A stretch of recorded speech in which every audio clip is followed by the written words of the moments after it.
The evening Daniel Parker received the messages felt heavier than any normal day.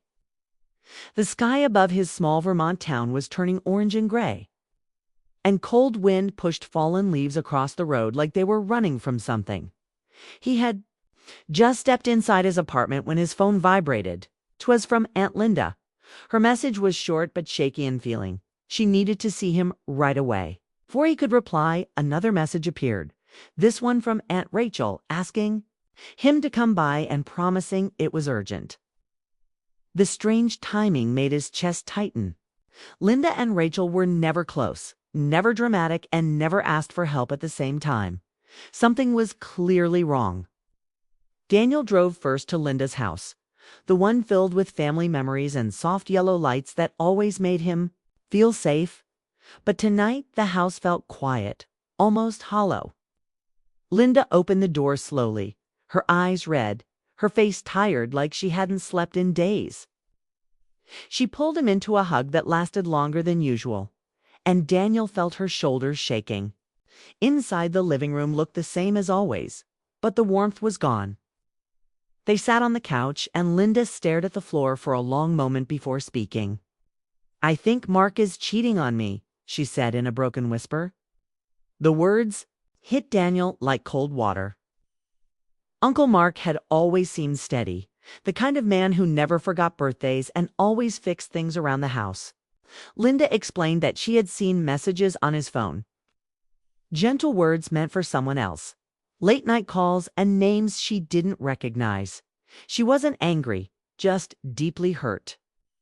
She told Daniel she still loved her husband, but she felt like she had disappeared from his life, like she was just part of the furniture in their home. "I wake up next to him every day," she said, tears sliding down her cheeks, "and I feel alone." Daniel listened as she spoke about years of trying to keep the marriage strong, cooking dinners, planning holidays, supporting Mark's career. Somewhere along the way, she had stopped being a wife and started being a habit. What hurt most wasn't the possible affair, but the feeling that Mark no longer saw her. "I don't want to fight," she said quietly. "I just needed someone to hear me." Daniel held her hand and promised he was there. He didn't know how to fix anything, but he could listen, and right now that was all she needed. When he finally left Linda's house, the night had grown darker, and rain had started tapping softly on his windshield. His heart felt heavy as he drove to Rachel's apartment across town. He hoped her message was about something small, something normal, but deep down he knew it wasn't. Rachel opened the door with swollen eyes and forced a small smile that quickly broke. She hugged Daniel tightly and led him inside. Her apartment was usually bright and cheerful, but tonight the lights were dim. She sat across from him and took a deep breath. "I think Tom is cheating too," she said. Daniel felt his stomach drop. Rachel explained that Tom had been traveling more than usual, coming home tired but distant. At first she thought it was work stress, but then she noticed strange phone calls he would step outside to take. One day, someone sent her a photo of Tom walking closely with another woman near a hotel. She also found receipts that didn't match his work trips. "I trusted him with my whole heart," she said softly. "Oh, now I don't even recognize him." Rachel talked about waiting up late for Tom, cooking meals that went cold, and lying awake wondering what she had done wrong. She wasn't angry either. She was confused and broken, trying to understand how love could change so quietly. "I just wanted to feel enough," she whispered.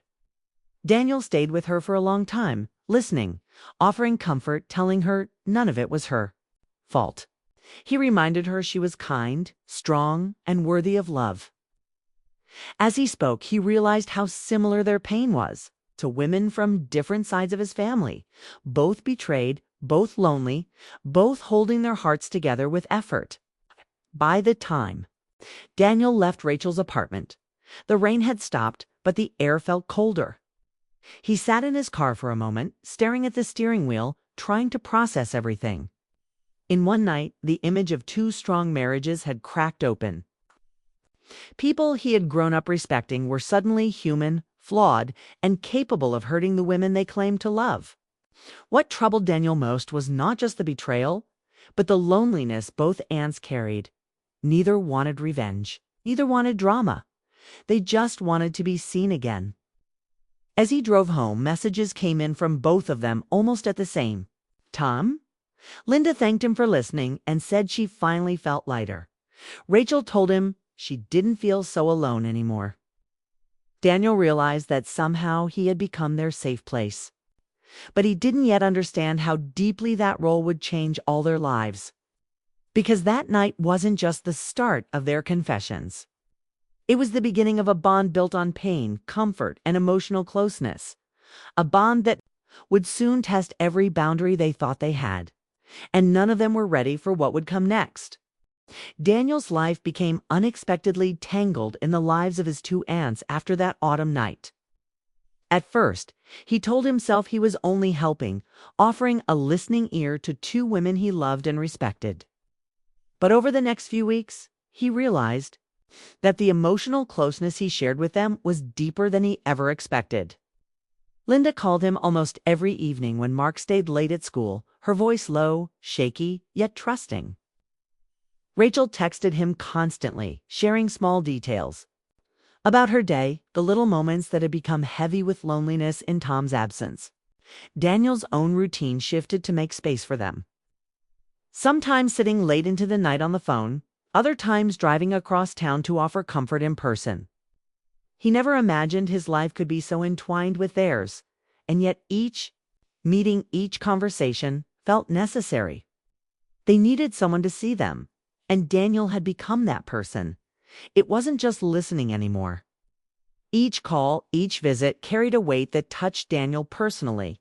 He saw Linda staring at old photographs, the ones from when Mark had held her hand with the warmth of genuine affection before routine had replaced romance.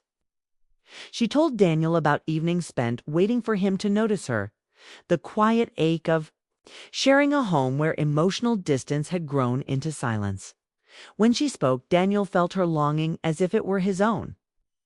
It wasn't about desire, not in the physical sense, but about understanding, about closeness, about someone finally seeing her pain. He comforted her, told her she was not invisible, reminded her of her strength. But each word sank deeper than intended, forming a connection that went beyond simple support. Rachel's need was different, but equally intense. Her life with Tom had always been about compromise and adaptation, but lately, compromise had turned into being overlooked. She confided in Daniel about the evenings when Tom's absence was both physical and emotional. How the home felt empty despite his presence, and how she felt herself shrinking to fit into a life that no longer included acknowledgement or love. Daniel found himself walking with her along the riverbank, their steps echoing in the quiet night. Listening as she spoke about her fear of being abandoned even when she was still standing beside him. Rachel's vulnerability was raw, but it was not weakness, it was courage. He manta aim, and Daniel, drawn by empathy and care, offered reassurance. He reminded her she deserved recognition, affection, and truth. Their conversations began in sorrow but ended with a fragile kind of hope. The closeness began to blur lines. Daniel recognized that the women were leaning on him for emotional survival. But he also noticed how their appreciation and attention filled a void he hadn't realized existed in his own life. One evening, Linda invited him over for dinner, and he felt a warmth that wasn't just from the home but from their shared presence. They laughed, told stories from childhood and their young adult years, and for a moment, the weight of betrayal seemed lighter.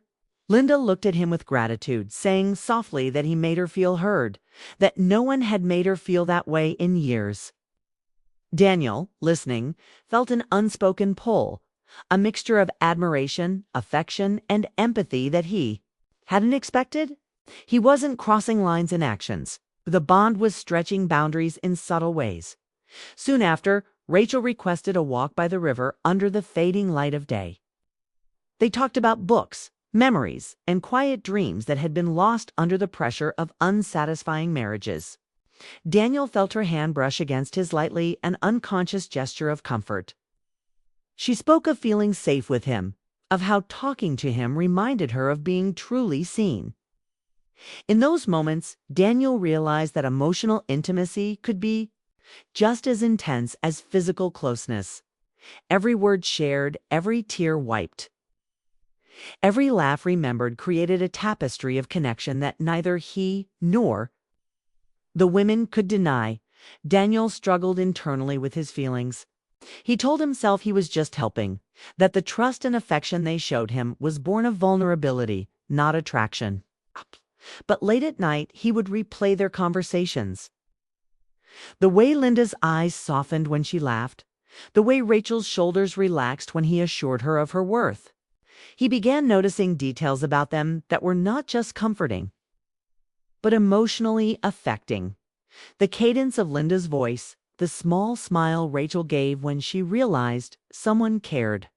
He felt an emotional draw, a mix of protectiveness, admiration, and an almost magnetic connection that made him want to be near them, to comfort them, and to share their burdens. One evening, as Linda's sobs subsided during one of their long talks, she reached for his hand. "Please don't leave me alone in this," she said, her voice almost a whisper, raw and desperate. Daniel felt the weight of her trust pressing down on him. The emotional responsibility was immense, yet he didn't pull away. A few nights later, Rachel leaned into him longer than usual during a walk, resting her head against his chest. The contact was innocent, natural, born of need, but the intensity of the moment left Daniel unsettled. His empathy and care had become entangled with their reliance on him, creating a complicated emotional web. Daniel recognized that he was crossing invisible lines. But he also understood that this wasn't about romance or desire. It was about connection, human fragility, and the need to be valued. Both women had built their trust around him, and he had become an anchor in the storm of their emotional lives. And yet the closeness was dangerous, not because it was illicit, but because emotions are unpredictable. One misstep could shatter trust or create confusion. The more time he spent comforting them, the more complicated things became, and Daniel realized that he was not just a helper.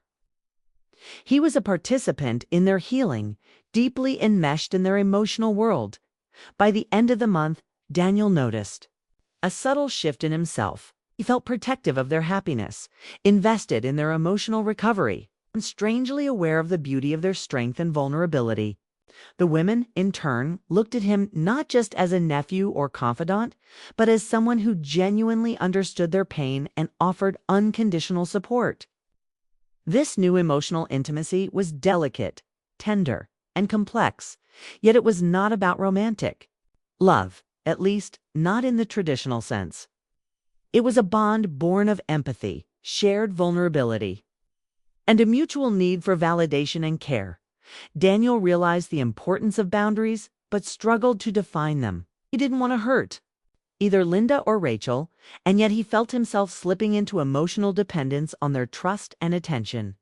Every evening spent talking, every walk, every quiet conversation felt like a thread connecting him to them. Threads that could easily tighten into something harder to untangle.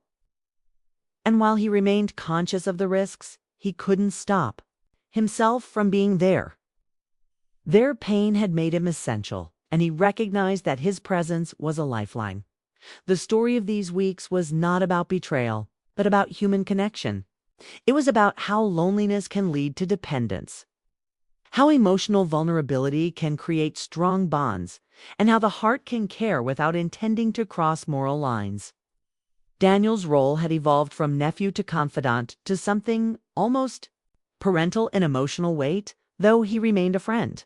He learned to listen, to comfort, and to provide assurance without judgment, all while navigating the quiet storm of feelings that brewed between them. By the end of that period, Daniel knew life could not continue in the same way. The closeness had changed them all, had become a part of their emotional lives in a way that was irreversible. But he also recognized that this connection was not destructive. It was a bridge to healing. Linda and Rachel were slowly regaining their self-respect, understanding their worth, and learning to stand on their own again. And Daniel, though emotionally invested, began to comprehend that helping them would ultimately require both presence and boundaries. Love and distance. The emotional intimacy between Daniel and his aunts had become a delicate balancing act, a dance of empathy, care, and understanding that kept them connected without crossing ethical or moral lines. It was complicated, beautiful, and fragile. And as the weeks passed, Daniel realized that the bond he shared with them had the power to shape not just their recovery, but his own understanding of love, compassion, and human resilience. This was the turning point, a moment when comfort became connection, when trust deepened into a subtle emotional dependence, and when Daniel understood that his role in their lives was both a privilege and a responsibility. He didn't know what the future held, but he knew that the bonds forged during these weeks were unbreakable in their own way, a testament to human empathy and the quiet strength of those who love deeply without expectation.